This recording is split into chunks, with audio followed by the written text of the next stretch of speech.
সকলোকে সুপ্ৰভাত জনাই নতুন এটা ভিডিঅ'লৈ আপোনালোক সকলোকে স্বাগতম জনাইছোঁ। আশা কৰিছোঁ নিশ্চয় আপোনালোক সকলো ভালে আছে, ভালে থাকক, ভালে থকাটো বিচাৰোঁ। আজিৰ দিনটো আপোনালোকৰ ভালে ভালে যাওক তাৰে কামনা কৰিছোঁ। আজি হৈছে 28 মে'। 28 মে' ৰাতিপুৱা কেইটামান গুৰুত্বপূৰ্ণ খবৰ আপোনালোকলৈ লৈ আহিছোঁ। আপোনালোকে ভিডিঅ'টো শেষৰলৈকে চাই আপোনালোকৰ মন্তব্য কমেণ্টৰ জৰিয়তে জনাবলৈ নাপাহৰিব। ভিডিঅ'টো ভাল পালে লাইক এটা কৰি দিব আৰু শ্বেয়াৰ কৰি দিব বুলি আশা কৰিলোঁ।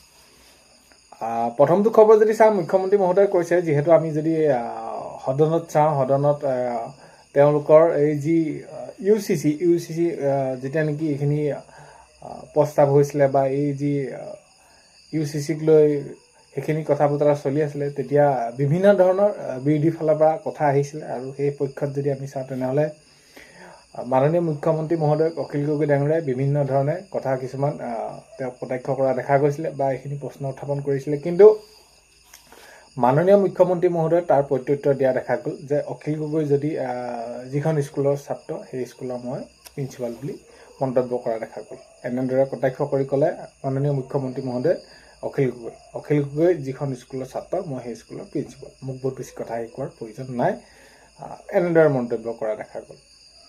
নেক্সট খবৰ যদি আমি চাওঁ, অখিল গগৈৰ লগতে কংগ্ৰেছৰ 4 বিধায়কক ধমক মুখ্যমন্ত্ৰী। তো এতিয়া মাননীয় মুখ্যমন্ত্ৰী মহোদয়ে এইখিনি তেওঁ কটাক্ষ কৰি কৈছে বা তেওঁলোকক সেইখিনি যি তেওঁলোকে মন্তব্য দিছিলে তাৰ ওপৰত সেইখিনি মন্তব্য মাননীয় মুখ্যমন্ত্ৰী মহোদয়ে কৈছে। তো ইউ চি চি কি হ'ব লাগে, কিয় হ'ব লাগে, কেনেকুৱা ধৰণৰ কি, তো এই বিষয়খিনি সকলোখিনি মাননীয় মুখ্যমন্ত্ৰী মহোদয়ে উত্থাপন কৰিছে। আমি নেক্সট খবৰলৈ যদি চাওঁ, মাতৃ ভগ্নী কন্যাৰ জীৱন সুৰক্ষিত কৰিবলৈ হ'লে আমাক ইউ চি চি লাগিব। এটা নৱনিৰ্বাচিত বিধায়ক ঋষিৰাজ হাজৰিকাই মন্তব্য কৰিছে যে কৈছে মাতৃ ভগ্নী কন্যাৰ জীৱন সুৰক্ষিত কৰিবলৈ হ'লে আমাক ইউ চি চি লাগিব, এইদৰে মন্তব্য কৰা দেখা গৈছে। নেক্সট খবৰ যদি চাওঁ, অসম বিধানসভাত গৃহীত হ'ল ঐতিহাসিক ইউ চি চি আৰু ইউ চি চি ৰূপায়ণ কৰা দেশৰ তৃতীয়খন ৰাজ্য অসম, মুখ্যমন্ত্ৰী মহোদয়ে জনাইছে। এতিয়া ইউ চি চি গৃহীত হ'ল আৰু গৃহীত হোৱাৰ পিছত এইখিনি মাননীয় মুখ্যমন্ত্ৰী মহোদয়ে জনাইছে যে দেশৰ ভিতৰত তৃতীয়খন ৰাজ্য হৈছে অসম, এইদৰে মাননীয় মুখ্যমন্ত্ৰী মহোদয়ে জনাইছে। আৰু এই যে ইউ চি চি যিহেতু গৃহীত হ'ল, এই বিষয়ত সম্পূৰ্ণ বিতংভাৱে মাননীয় মুখ্যমন্ত্ৰী মহোদয়ে পুংখানুপুংখভাৱে সেইখিনি সদনত উত্থাপন কৰিলে, সেইখিনি ক'লে আৰু সকলোখিনি যে আমি ইউ চি চি কিয় মানিব লাগে, তো এই বিষয়খিনি তো বিৰোধীয়ে এইখিনি কৈছে যে তেওঁলোকে এইটো মানি লোৱা উচিত। নেক্সট খবৰ হৈছে ঈদৰ পূৰ্বে মুখ্যমন্ত্ৰী হিমন্ত বিশ্ব শৰ্মাৰ কঠোৰ সকিয়নি। তো এতিয়া আমি যিহেতু উল্লেখ কৰিছোঁ ইউ চি চি হওক আৰু যি তেওঁলোকে ঈদৰ সময়ত যাতে এই যি তেওঁলোকক কোৱা হৈছিলে আৰু বহুত মুছলমান লোকসকল তেওঁলোকে ঈদৰ সময়ত কুৰবানী সেইখিনি দিয়াৰ ক্ষেত্ৰত গোমাতাক সেইখিনি নিদিয়ে। তো এইখিনি বিভিন্ন, এতিয়া যদি কোনোবা হিন্দু অঞ্চলত তেনেদৰে সেইখিনি তেওঁলোকে কৰে, কিন্তু আইনমতে বা সেইখিনি হ'ব, তো তেওঁলোকক কঠোৰ কি কৰা হ'ব, কঠোৰভাৱে তেওঁলোকে চোৱা চিতা হ'ব, এইখিনি ক্ষেত্ৰত মুখ্যমন্ত্ৰী মহোদয়ে জনাইছে। নেক্সট খবৰ যদি আমি চাওঁ, জিপে', এতিয়া বৰ্তমান সময়ত আমাৰ প্ৰত্যেকটো সুবিধা আমি কি কৰোঁ, ডিজিটেল হৈ পৰিছে। জিপে', ফোনপে', যিকোনো QR কোড বা কিবা এনেকুৱা ধৰণৰ আপোনালোকে টকা পইচা লেনদেন কৰিবৰ বাবে এইবিলাক আমাৰ বহুত বেছি সুবিধা হৈছে। কিন্তু এটা কথা, কিন্তু এই যিখিনি আমাৰ যিমান সুবিধা হৈছে, আমি যিমান সুবিধা লাভ কৰিছোঁ, কিন্তু এনেকুৱা ধৰণৰ এতিয়াও দুষ্টচক্ৰই কি কৰে, আপোনালোকৰ এই এনেকুৱা ধৰণৰ এটা ভুৱা কিছুমান QR কোড বা আপোনালোকৰ পৰা জিপে', এনেকুৱা ফোনপে', মুঠৰ ওপৰত এনেকুৱা ধৰণে আপোনালোকক কি কৰিব, এইবিলাক খবৰ আহি আছে। তো এই এনেকুৱা ধৰণে আপোনালোকে কাৰোবাক যদি কিবা পইচা পঠিয়াব লগা হৈছে অনলাইনত, তো ভালমানখিনি আপোনালোকে পৰীক্ষা নিৰীক্ষা কৰি পিনি চাব, কাৰণ নহ'লে আপোনালোকৰ কি হ'ব, একাউণ্ট একেবাৰে খালী কৰি দিব। আৰু বৰ্তমান সময়ত যদি আমি চাওঁ, তেনেহ'লে একেবাৰে এনেকুৱা ধৰণৰ ঘটনাবিলাক বহুত বেছি হৈছে। আপোনালোকৰ একাউণ্টলৈ ফোন আহিব। এটা কথা, আপোনালোকৰ কোনো লটাৰী যোগে আপোনালোকক নজনায় যে আপোনালোকে লটাৰীত এইটো লাভ কৰিছে। আপুনি যদি লটাৰী টিকটে লোৱা নাই, তেনেহ'লে আপোনালোকৰ একাউণ্টত পইচা ক'ৰ পৰা সোমাব? তো প্ৰথমতে আপোনালোকৰ একাউণ্টত কিবা এটা পইচা সোমোৱাই দিব, তাৰপৰা আপোনাৰ কি কৰিব যে মোৰ পইচাটো ভুলতে গ'ল, মই আপোনালোকক সেইখিনি আকৌ ভুলতে দিলোঁ, আপুনি মোক দিয়ক।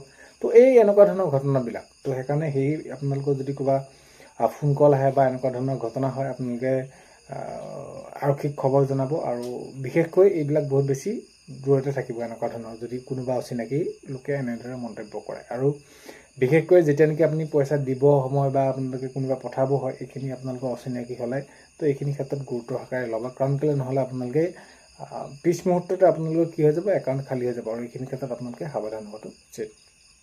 এতিয়া নতুন চাকৰিৰ ক্ষেত্ৰত আমি যদি চাওঁ, আগন্তুক সময়ত 2 লাখ চাকৰি দিয়াৰ কথা মাননীয় মুখ্যমন্ত্ৰী মহোদয়ে জনাইছে, আৰু অতি সোনকালে এইখিনি টাস্ক ফ'ৰ্চৰ জৰিয়তে যিহেতু এইখিনি কৈছে কোন বিভাগত কিমান কেনেদৰে চাকৰি দিব পৰা হ'ব, সেইখিনি আমি সকলোখিনি কি কৰিম, চাম ক'ত কেনেদৰে খালী আছে, আৰু সকলোখিনি আমি কৰাৰ সেইখিনি পৰিকল্পনা কৰিছোঁ, আৰু আগন্তুক সময়ত অতি সোনকালে এই যি 2 লাখ চাকৰি সেইখিনি আমি কাম কাৰ্যকৰী দিশে আগবাঢ়িবলৈ চেষ্টা কৰিম। এতিয়া নেক্সটটো খবৰ যদি আমি চাওঁ, তেনেহ'লে প্ৰাদেশিকৰণ প্ৰক্ৰিয়া, বিদ্যালয় প্ৰাদেশিকৰণ প্ৰক্ৰিয়াক লৈ এতিয়া বহুতে বহুতভাৱে কৈ আছে যে বিদ্যালয়ৰ ভেঞ্চাৰ যিসমূহ বিদ্যালয় আছে সেইসমূহ প্ৰাদেশিকৰণ কেতিয়ালৈ হ'ব, কি হ'ব নে নহ'ব অতি সোনকালে।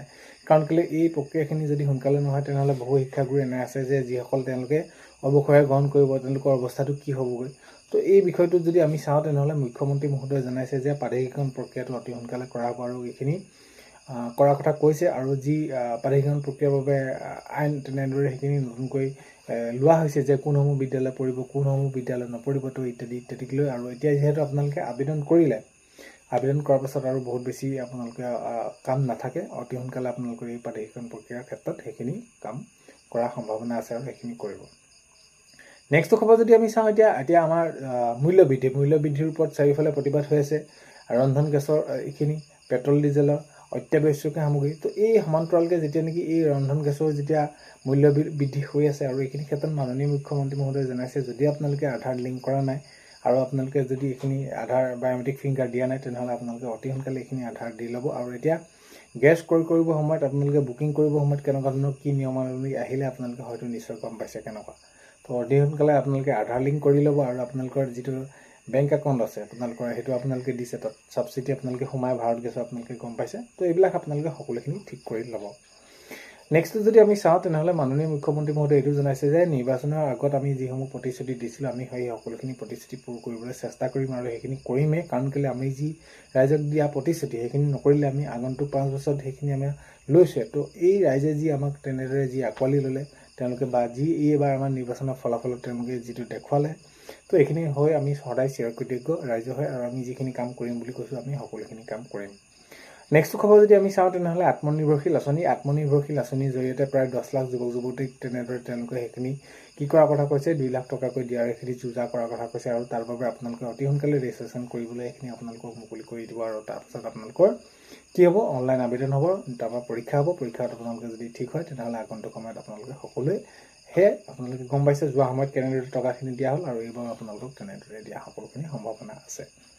নেক্সট খবৰ যদি চাওঁ, HSC স্কুটিৰ ওপৰত আপোনালোকে বহুতে কমেণ্টৰ জৰিয়তে সুধি আছিলে, তোমালোকে জানিব বিচাৰিছিলে যে কেতিয়ালৈ দিব, কি হ'ব, HSC স্কুটি পাম নাপাম, কি হ'ব, কিমান পাৰ্চেণ্টেজত দিব। এতিয়ালৈকে কোনো ধৰণৰ নতুন আপডেট অহা নাই HSC স্কুটিৰ ওপৰত। আগন্তুক সময়ত নতুন খবৰ আহিলে নিশ্চয় আপোনালোকক ভিডিঅ'ৰ জৰিয়তে জনাবলৈ চেষ্টা কৰিম। আজি 28 মে ৰাতিপুৱা খবৰ এইকেইটা আপোনালোকক জনালোঁ। ভিডিঅ'টো শেষলৈকে চোৱাৰ বাবে বহুতেই বেছি ধন্যবাদ। এইখিনিতে আপোনালোকক এটা অনুৰোধ কৰিম, চেনেলটোলৈ যদি আপোনালোক নতুনকৈ আহিছে, চেনেলটো ছাবস্ক্ৰাইব কৰাৰ লগতে কাষত থকা বেল আইকনটো প্ৰেছ কৰি অল কৰি থ'ব, যাতে নতুন এটা ভিডিঅ' দিয়াৰ লগে লগে আপোনালোকে আগতীয়াকৈ চাবলৈ পায়। আজিলৈ মানে অন্য এটা ভিডিঅ' এটা লগ পোৱাৰ আশাৰে বাই।